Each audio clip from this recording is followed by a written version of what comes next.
Hello again. This is our second video. Well, I don't know what order you're going to see them in, but second one I'm doing here on nations and nationalism. I think this is a very important topic, somewhat unstated because, of course, Bates is dealing with issues of nation states, but without really defining what those are. Um, and I have a particular perspective on that. I think also. Um, Based on my education, when I was in graduate school, I had two separate courses on nationalism, and they couldn't have been more different. One was taught by an Israeli scholar who had produced a three-volume history of Zionism and was really, the global expert on the topic. And the second course I took was by a Palestinian scholar who was actually on the Palestinian National Council. And it was fairly famous and well known. As you might imagine, his perspective was a little different. The Israeli Zionism perspective was kind of more European type of nationalism, whereas the Palestinian approach was which was different, which is why there's still problems there today, right? Okay. Anyway, for the most part, the experience, at least, of the Palestinians was more akin to that of Africa. So I think that perspective is going to be a little more appropriate for us here. All right. So what are we talking about when we talk about nationalism, nations, and so on? Well, the first thing we're talking about. Let me get my cursor going here. Whoops, yeah, that. It just had it. Okay. First thing we're talking about is some definitions here. What is nationalism? Here we go from Britannica, an ideology based on the premise that the individual's loyalty and devotion to the nation state surpasses other individual or group interests. All right. So another way to look at that, I think, is not so much loyalty or devotion. Are we devoted to our nations? I also think it's more about identity. It's really about how do you see yourself, right? Are you a Chicagoan? Are you an Illinoisian? Are you an American? Of course, you can be living in Chicago and not be American at all, right? But how do you see your primary identity? And of course, even within Chicago, we have a lot of fractured identities, right? North side, south side, Cubs, Sox, west side, Rogers Park, Lincoln Park, Oak Park, Hyde Park, a lot of parks, man, I tell you. Okay. Anyway, but all of which, is a way of identifying yourself, right? Okay. So, what we're looking at then, and this a lot of this was inspired by a famous book in the 80s, which is Benedict Anderson, Imagined Communities. It's a small book, but it's been an important one. If you look for this in the library catalog, for example, what you're going to see is a ton of works which now use that phrase, imagined communities. But it starts with Benedict Anderson. So his argument was that the growth of nationalism and national identities it comes about by creating imagined communities that hadn't existed before, but really are somewhat imaginary. They exist in the mind, right? And that's really kind of the concept of nationalism or nationhood. Now, the other part of that is the nation state issue. We have a world today which is organized by nation states. And any peoples or territories that aren't in nation states are kind of on the outs, right? Whether it be, Puerto Rico, which is sort of American, sort of not, right? Yes, I know U.S. citizens and so on, but it's not a state. It's, it's a territory. Guam, the Falklands, a lot of islands, for example, where these people they're not living in independent countries, but they're not really a core part of a nation state either. And so they're kind of on the outs. I mean, they're kind of on the outs um, in power and influence. They're on the outs with resources. They're on the outs with anything that's organized by nation state, including sports, right? Okay, whether the FIFA World Cup is nation states, the Olympics, and so on. So the presumption is that you have a nation state, and and a lot of the struggles over the last century really has been people trying to create or change or be recognized as a nation state. Once again, Palestinians would be an example, right? The Kurds would be an example. We see this, well, to a certain extent, we see this in the Ukraine right now. We saw it with the Balkan states, with the dissolving of Yugoslavia, the breaking apart of the Soviet Union. Okay, all of these were issues of creation of or identity of new states. Okay, I gotta drink some tea here. So the nation state is it's a hyphenated thing, and it's a political science concept. And the presumption is you, on one hand, you have a nation, which I've defined for you here, a large body of people united by common descent, history, culture, or language, inhabiting a particular country or territory. And that particular country or territory is supposed to be the state part. All right. Now, the state part is fairly easy. Right? You have a state. Okay. You got borders, right? Like I was drive up 94, right? It's you're leaving Illinois, welcome to Wisconsin. You've gone from one state to another. Okay. We don't have a customs checkpoint there or immigration. We probably should keep those cheeseheads out. Anyway, I digress. But states, whether they're like separate states like Illinois or whether they're federal states like a country, have borders, governing bodies, laws, maybe a currency, police, military, and I think very importantly, outside recognition. Okay. And then there's certain things that are symbolic about a state, right? You have a state flag, you maybe have an anthem, we have a state bird, right? I think half the states have the cardinal as a state bird. We probably may have a state insect at this point. I can't remember what we okay, but various things that are supposed to make us separate or unique from surrounding states, including sort of, and especially in the national level, history and mythology. All right. Now, so that's the state part. The nation part, once again, is a little more difficult because, as I'm sure you're aware, the nation state as a construct doesn't really exist. That's why we get back to Anderson's imagined communities, right? And the U.S. is a great example. We have disparate peoples here from all over the world, okay? A large body of people united by common descent. Do we really have common descent? Not so much, right? I'm, shockingly Northwest Europe, right? Okay. England, Ireland, Germany, a little bit of Scandinavia in there. No African, no Native American, nothing, just all European. I know I did the ancestry DNA test. Anyway, does that, so we don't really have the common descent. We have a history. Do we have common history? Well, we do perhaps from the time people come to this territory onward, right? But that could have been on the Mayflower. You could have been Native American already here, or you could have come last Tuesday, Do we have a common culture or language? Well, sort of yes, sort of no, right? We try to build a certain culture. And that's where, history and myth play a big part. Okay, the founding fathers. Well, they're not everybody's founding fathers. Like I said, maybe you came last Tuesday, or maybe you were already here. Maybe you're Native American. But we try to create this this ethos, really, of a country that means, or a nation that means certain things. And as you can see here, once again, it's hard to do, and we've been working on it for hundreds of years, and it's still a work in progress, right?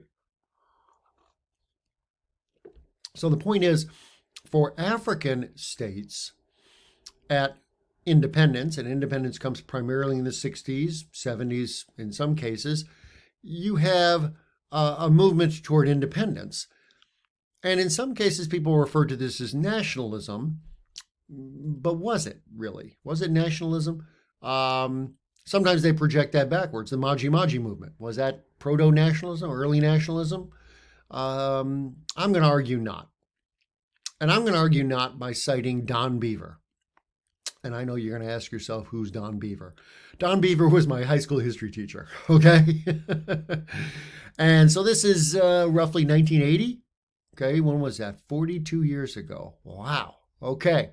Don Beaver said to me, personally, I'm sitting in class, and he says, Tuck, remember this. Guess what? 42 years later, I remember this. Anyway, he says, Tuck, remember, it's always easier to get people united against something than it is to get them united for something. And I think he's right.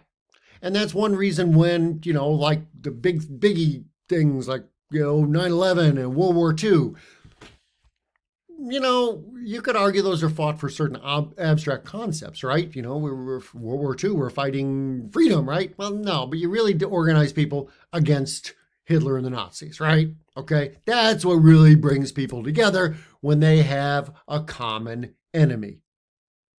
And so this movement toward independence in Africa, you had a number of groups within each territory which would come together fighting against colonial rule, okay?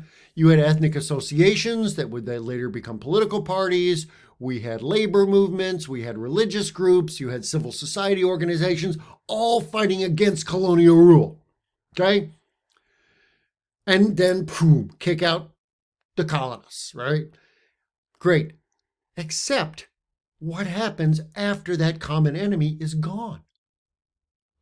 Well, what happens is your unity falls apart. Okay? And we see this, you can see once again any number of examples. The U.S. and the Soviets were allied against Nazi Germany. But you know what? They're defeated. What do we get? We get the Cold War. Okay? Same thing in most African territories that become independent countries. Okay? Then what do you have binding these people together? Well, not much, because you have, first off, artificial territories. Each one of these territories was not really, drawn on a map by Europeans necessarily, but the borders were decided among European powers. Okay? Where you had a British territory bordering a French colony, it was down to a discussion of the British and the French where those borders should be. They didn't pay much attention to human geography in particular. I also had another class in graduate school just on borders and boundaries in African history. So, which I got to say at the time I didn't think much of, but in retrospect, it was pretty important. Anyway, so in these territories, we have two main problems. One problem that besets almost every territory is this. Every territory, and this is an example showing Nigeria, is a combination of different peoples, different ethnic groups, different subsistence strategies, different religions, and so on. Okay? Now, we have a diversity of people in this country, but we've got a lot more history of trying to integrate them and pull them together. Well, except for the native inhabitants who we shoved off on reservations. Anyway, but remember, so independence comes, boom, and you've got these territories. And what is there holding these people together? They're not necessarily thinking of themselves as being Nigerian. It's not a primary identity. They tend to think of themselves as Igbo or Yoruba or Hausa, Fulani, or whatever. Okay? So almost every territory, you have this problem. And I remember, I'm going to cite another professor of mine, Gus Liebenow, one of the big names in African politics. I took his African politics class in college. And he talked about this problem. And he said, you have very few nation states across Africa. That is a state or a territory where you have one national grouping. Okay? The best example you had would be Somalia. One state and almost all Somali people. How's that worked out? Not so well, okay? So you have political battles not between ethnic groups there, but between different clans, okay? But the Somalis also have another issue that you see across Africa, and that is ethnic peoples split among different territories. As you see here, you have the Somali people, not only, of course, comprising Somalia, but a considerable part of Ethiopia and Kenya as well, right? Well, if we were going to follow the nation state model, what we would do is redraw these boundaries to represent life on the ground, right? Okay. But Africans at independence decided they're not going to do that. And they got together at the Organization of African Unity, which is now called the African Union. It's like a UN for just for African countries. And they said, no, we're going to keep the borders that we were given. Why? Well, this is what, and I posted a link to that statement from the Kenyan ambassador to the UN, talking about the situation with the Russians in Ukraine, right? And Putin is saying, well, we got to come in because this whole area of Ukraine is mostly ethnic Russians and we have to combine that with our country, because it really should be part of us. That's called irredentism. And what the Kenyan ambassador says was that is the route to disaster. If African countries had gone down that road, the civil wars would still be going on. And they are in some places anyway. And this is just one example. Okay. No, you got to stick with the borders you're given and you live with that. In the case of Ukraine, it's recognized as a sovereign country. Just come in and lop off part of their territory because you like it or you think, these people want to be part of your country. No, it doesn't work that way. Or it's not supposed to work that way anyway. Okay. So African countries stick to their boundaries. All right. The second part of this is nation building. And that's kind of interesting in U.S. history too, because we have a history of this around the world, right?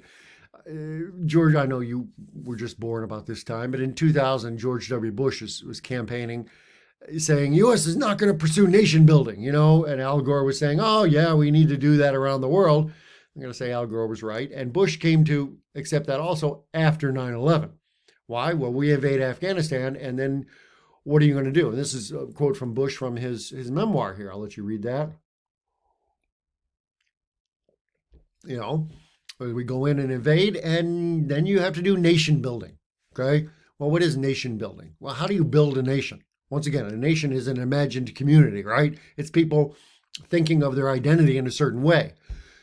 Well, there's various ways to do that. One is to create a shared history. And a lot of African countries at independence, one of the first things they did was write history books that could be used in their schools, right? National histories. And that's where Sunseri talks about this with the whole Maji thing, and seeing that as a proto-nationalist movement becomes a good story for the mythology of the history of Tanzania. Okay? And just because it's mythologized doesn't necessarily mean it's fiction, but it's interpreted in a certain way, right? Okay, George Washington and the cherry tree and that sort of thing. Okay.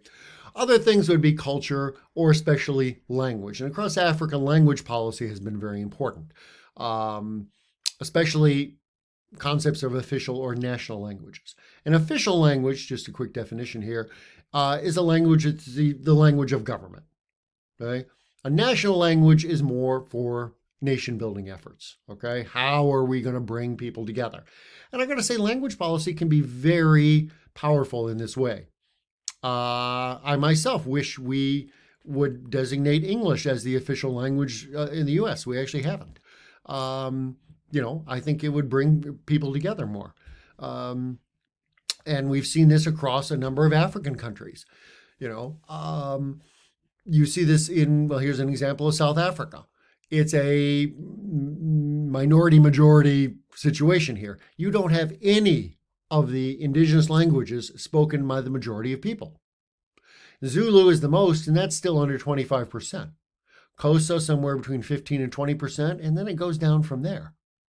So when you're setting language policy, what are you going to do? Right? What are you going to choose? Because anything you choose is probably going to piss off the other 75% of the population, right? We could take some East African countries as an example, like Uganda. What did they choose? Well, their official language, they said at independence in 1962, was English. And most African countries have a European language, the language of their colonizer, as their official language. Why is that? Well, first off, it's suitably foreign to everybody, right? If you're a Bantu speaker in southern Uganda as opposed to a Nilotic speaker of Nilotic languages in the north, English is going to be suitably foreign to both of you. Whereas, if you choose another African language, it'll be easier for people who are speakers of a similar language. But still, other East African countries like Kenya and Tanzania have chosen Swahili.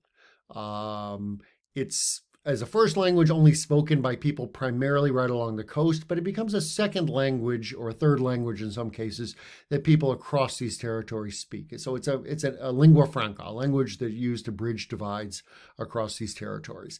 So language policy is one way that can be very important in nation building efforts across the continent. Okay, we hit 20 minutes here. I'm going to shut up and we'll move on to post colonial politics. Thank you.